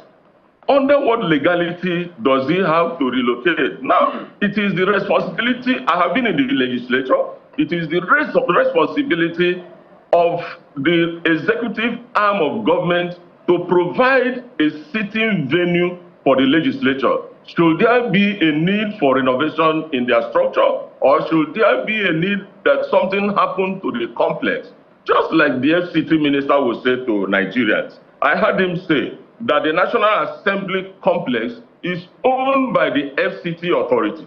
Now, FCT authority is not the national, is not the Mr. Gogojaja, if I may button, sir. I understand we have Mr. Nwogu has joined us. Senator Alakan Nwogu, thank you so much for coming on the program. We've been waiting for you. Thank you. Thank you so much for coming on the program. Can you hear me, Senator? Yes, I can hear you now. All right, Senator, I guess you've been listening to Mr. Gogojaja. Maybe we'll take your quick response before I throw in my question, based on some of the things he said. Well, it's been difficult with communication this morning, but I heard part of what was being said. First, thank you for having me this morning. It's clear that I heard him say there are no political crises in River State, and he tried to put a point. I heard this later part on the visit of the governor to the state assembly quarters, where he had said that the governor did not have any intention to bring down the structure, maybe to do some renovations. Clearly, let the truth be told to people so this matter can be resolved one way or the other. What's going on is an attempt to emasculate and shut down the activities of the members of the State Assembly. The visit there was not for any renovation or any improvement of the structure. Like their chambers, the State Assembly of official office of the assembly members and their chambers was brought down. The intention was also to bring this down with the hope and the intention that it will stop them from meeting. And we have made the point that it is not structures that define the assembly, it's the members. Our democracy is built on the executive, the legislature, and the judiciary. And no arm has a right to shut down the other. What is happening, the attempt to shut down the State Assembly in itself is to truncate democracy. It's to shut down democracy. We will no longer be a democratic government. We will just be an authoritarian government. The difference between a democratic government and an authoritarian government is the legislature, which is the only arm you do not have when there is, say, for instance, a military takeover. The judiciary remains, the executive remains, but the legislature is gone. Today in River State, that attempt is going on. And people are resisting it. People are saying, no, we elected these people to serve. 27 of them out of 31 members. 30, I dare say, because it used to be 32, one died, one resigned. 2 are on suspension or 3 are on suspension. So 27 members are left. All 27 have been meeting. Right. When their chambers were closed, they moved to their own quarters. That quarter is better than the Apple legislative quarters, which was a quarters that hosted legislators of the National Assembly. This, what we have in River State, is far better. It's more serene. It's more conducive. The structures, the integrity of the structures are impeccable. to say they want to go and renovate. There are too many problems in Rivers State to solve in all our local governments. Unfortunately, one, we don't have a budget. Two, if you want to apply the state resources of the state well, you go and fix our local governments, go and fix our communities. Not a quarter that was built and commissioned only 2 years ago. It was built by the former governor of Rivers State, now FCT minister, Wike, commissioned by the chief of staff to the president, then speaker. And that facility is one of the best you can find in the entire West Africa. Today, you want to go and work on it simply because by going to do something there, you can stop the members of the parliament from sitting. All right, Senator Olaka. And people are just working and keeping quiet. If I may butt in, Senator, because of time, so we can get in as much as possible on this one. Just a follow-up on what you said, because you just came in, so let's give you a bit of time. You use the word emasculate the legislature from carrying out their duty, which is what the pro-Fubara camp are saying is what Nyesom Wike allegedly is doing to Fubara, which is what is causing all of this problem. But do you think, because this disagreement between the son and godfather, if you put it that way, do you think it's in public interest? If it's really in public interest, why haven't we known exactly why they are fighting? Well, on that, it's very unfortunate. When we had the last primaries and election to have a successor to Governor Wike, it was clear to everybody in Rivers State that the man in charge was Governor Wike, then Governor Wike. In the course of the process through the party and the elections, he actually chose Fubara as his successor. The leadership of the party was in total agreement. Our people supported Governor Wike to ensure that Fubara was elected. That one is not in doubt. So you use the word godfather, and that is truly what it was.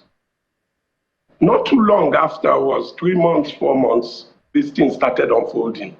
Many of us did not see this coming this length. We just thought that many people felt excluded, conflict merchants who felt that, a fight between these two persons will give them opportunity to come into governance. So we were so sure that all the processes being put to resolve would succeed. It was Fubara himself who ran to the president for intervention. The president asked him to approach the elders of the state, and they should take him to Wike for resolution. And Fubara came to us. We met in Chief Anabraba's house. He explained that he did not want any conflict with Wike, and we took him to Wike's house. At that meeting, he spoke and called Wike his Oga and said, I don't want any problem. I want to just work with you as I've always worked with you. Wike said, and I remember clearly, just saying you want peace bothers me. It would be nice to know what exactly has happened that has led to all this that's going on. At that time, people loyal to Fubara were putting out all sorts of things against Wike, alleging he wanted money, he wanted to control Rivers State, and all that. And Wike said clearly to us, when I was making you governor, I did not ask you to sign a document. I did not ask you to give anything to me. I did not take you to any place, whether church or anywhere, to swear to any loyalty. I just feeling that you can do this job, supported you, you haven't worked with me all this while. It's to my shock that today my name is being dragged. It would be nice if you explain what exactly is the problem between us. The elders are here, so we can resolve this. Fubara said there's no problem. And it actually makes some of us uncomfortable because there has been so much said derogatingly about Wike that has led all sorts of people to start chanting that there must be freedom for Fubara. And we didn't understand what it was when this is the opportunity to state your case and there was no case. Nothing had happened. It was a surprise. I could recall an event where on a commissioning day, FUBRA had done a commissioning, and we had told him, when you do such things, carry the members of the party, the structure, who are from those places along, especially when the Elelewa road was done, and it was a road built by Wike on the request of the minority leader of the National Assembly, of the House of Reps. Now, what Wike was saying in essence is that Fugba had said he did the road. It was a promise he made. Wike said no problem. But when you do things like that, this was a road that was awarded under Wike and executed, left for Fugba to commission. And he said, carry our people along. What's the problem between them? Then let it be said openly, because that was almost the open genesis of this. At no time did Wike ask anything from Fugba, but that impression was quickly given to people, and also some people joined the bandwagon. Well, Senator, Fugba was being lauded as a savior. He needs redemption, and people crept in and divided these two people. Senator, let me come in now so we can have a back and forth, so we can also allow Mr. Gogojaja respond to this. One of the sore points, I should say, in what you've said is the former governor making Governor Fubara the governor, and that is not known to our constitution. But again, perhaps we'll get some more clarity on that, because what we know is the people are the ones that vote and make the person governor or otherwise. But Mr. Gogojaja, let me come to you now, because he raised some points. I want to first know, are you aware of this backstory? Because that's been the question. What exactly is the cause of the feud? Are you aware of the backstory as much as Senator is putting out? And do you refute any of the things he has to say about the backstory to this conflict? No, let me, I must say that I didn't hear a thing from Senator Laka. I didn't, his network probably is glitchy, but there are points you raise. If you raise what he said, because you had him. First is the question you asked him. Well, sorry, Mr. Gogojaja, quickly, let me just walk you through some of the things he said, some of the high points. So he said that, well, the former governor essentially didn't have issues with him, really, and that he had even been part of people that took Governor Fubara to meet former Governor Wike to try and speak about these issues. And Governor Fubara said he didn't want any problems, that all he wanted was peace. But he said that at that same time, there were people supporting Governor Fubara who were putting out different things about former Governor Wike and sort of tarnishing his image. He talked about a particular bridge that was commissioned, or at least that was, yes, commissioned. And he said that the former governor had tried to walk Governor Fubara through how we should approach it and the rest. So these are some of the things he said. I'm just paraphrasing because of time. But he essentially said the governor said he didn't want any issues, but it looked like what was happening behind the scenes or in front of everybody was against that. Well, what I can confirm to you is that Governor Fubara does not want any issue or any crisis in his state. He has stated so clearly. He has said to Rivers people and to Nigerians on the day the impeachment attempt was made, he asked what the matter was. He has asked, what is my offense? But I want to confirm to you what Senator Laka just said. I think that those of them who are the chief advisors to the FCT ministers may not be handling issues correctly. Olaka is very close to my former governor. I know that if Olaka is sincere that he wants to reconcile issues, or he wants to take the matter on, I know that he can. We're friends. We've been friends for a very long time. It is not true that anybody is casting aspersion on the former governor. I have look at the capacity of people. Are you not aware that there are those who have called, including those who are council chairmen, sitting council chairmen, abusing and insulting the governor? Has the governor made any comments? Is Olaka not there? Has he called them to order? There are several inflammatory statements that have been made by those who are the pro-Wike group. and nobody bothered about them. The issue, like Governor Fubara has always said, his issue is to focus on governance, focus on his personal relationship with the former governor, and make sure that they have a very good relationship. And like I will also bring to the forefront that so the front burner, has former Governor Wike ever said in any fora in this state or at Abuja his personal issue with Governor Fubara? None. That is to say, maybe whatever their understanding has been or was or is, I'm sure that it is flowing, and therefore, like I said, there is no crisis.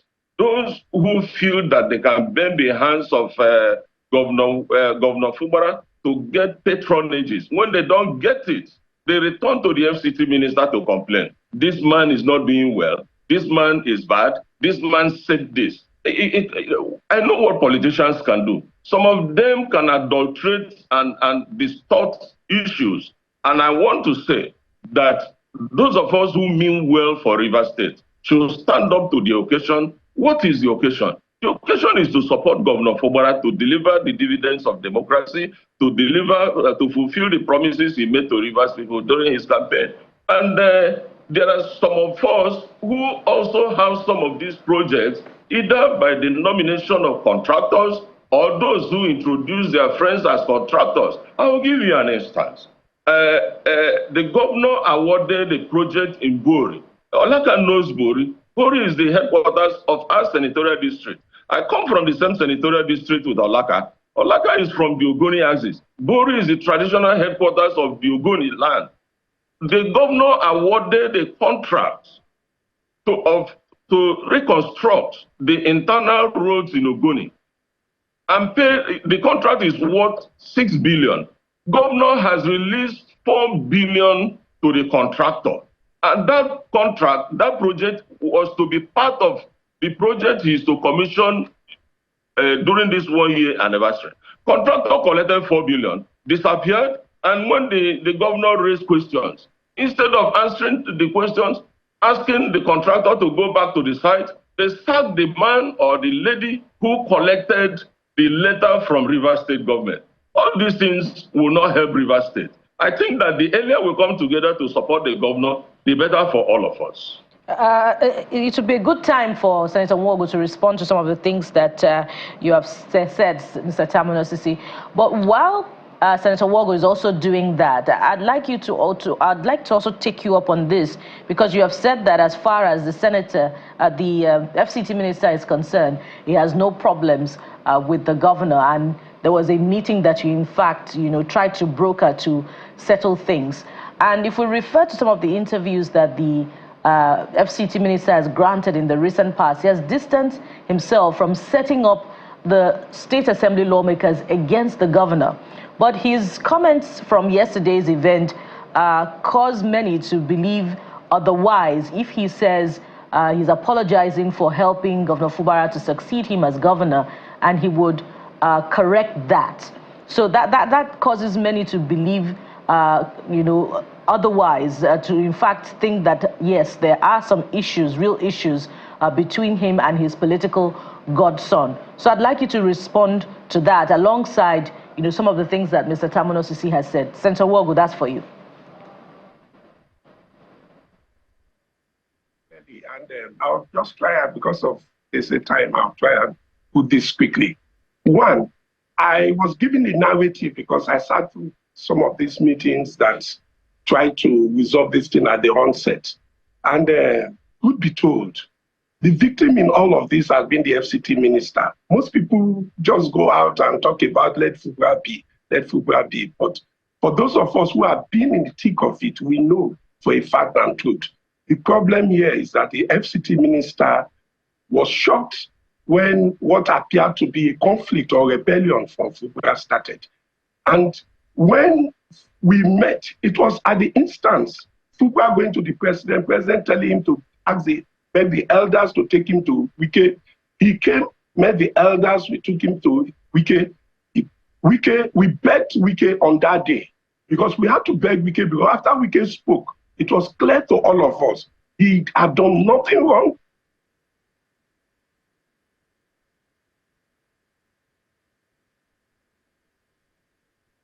I believe that would be rectified in due course. Senator Nwogu was trying to clarify, to reiterate yet again that there were no issues. But it would be interesting to also know how he would respond to some of the issues that Mr. Gogojaja has raised.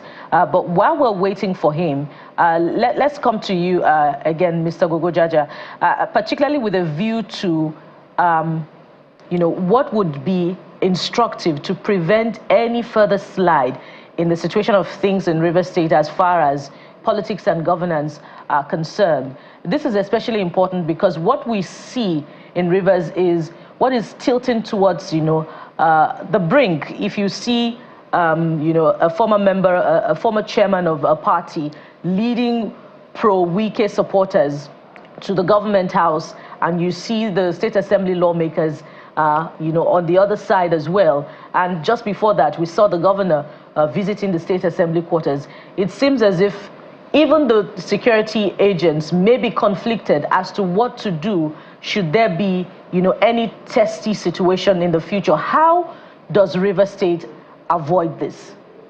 No. When you use the word State Assembly members, I wonder the set of people you are referring to. Don't forget that these people have defected to APC, and the moment you defect, that's the provision of the Constitution. The moment you defect, I hope you're not referring to the 25 former lawmakers of the State Assembly. But if you're talking about the Right Honorable Victor Okojumbo, Speaker, River State House of Assembly, we'll be talking. The moment you don't need judicial pronouncement upon defection, it is clear. Then what I want to say is, you heard the comments of the FCT minister. If you are a political leader, you don't speak in codes, you don't speak in parables. You should use languages that will not be difficult to interpret. When he makes such comments, at the appropriate time, I will change. What do you think that his supporters that are illiterates, his supporters that are the middle class, the supporters in the villages will interpret that to mean? So let's allow Senator Nwogu answer now. Violence? Pardon me, Mr. Gogojaja. Senator Nwogu is back. So over to you now, Senator Nwogu. I'd like you to respond in about 60 seconds. We're out of time now. Yes. Okay. Sorry. The point I was making is that following all these interventions, we went to the president. And when we were done with the president came up with the 8-point agenda. That 8-point agenda, the first to sign was Ubra himself. The idea was, with this we are resolved, all matters are over. Till date, he has not implemented all of them. If he had done so, River State will be at peace. It's important people know, where is the problem of River State? It's with the governor. He has to make up his mind.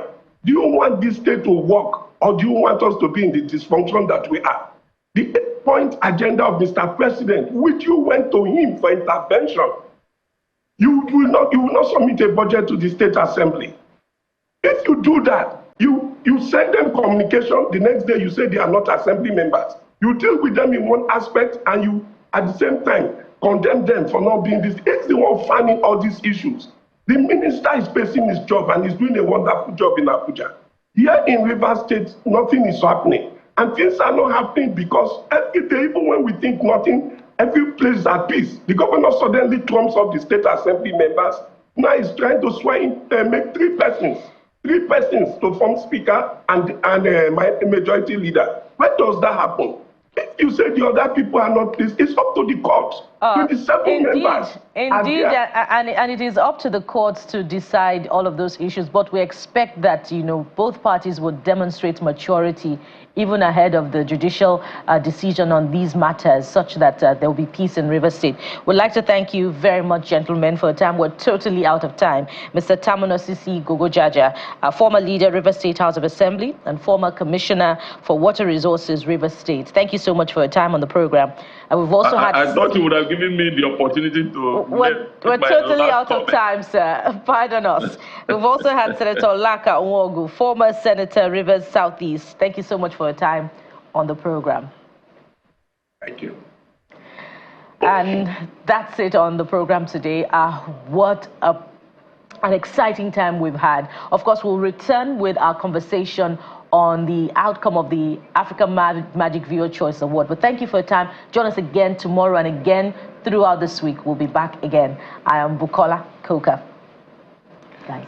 Oh, it's been a while. We've been talking about this. Well, we hope there's a resolution. The amvca, of course, we wish all the winners a great time in their victory. And everybody who didn't win, well, we're expected to have that conversation, but we don't have so much time anymore. So thank you for watching. I'm Jeff Rozonga. And we'll keep our eyes on the labor protests at NERC and DISCO. So stay with Channels Television for all of these updates. Sunrise Daily is next. Don't miss any moment of that. I'm Goddard.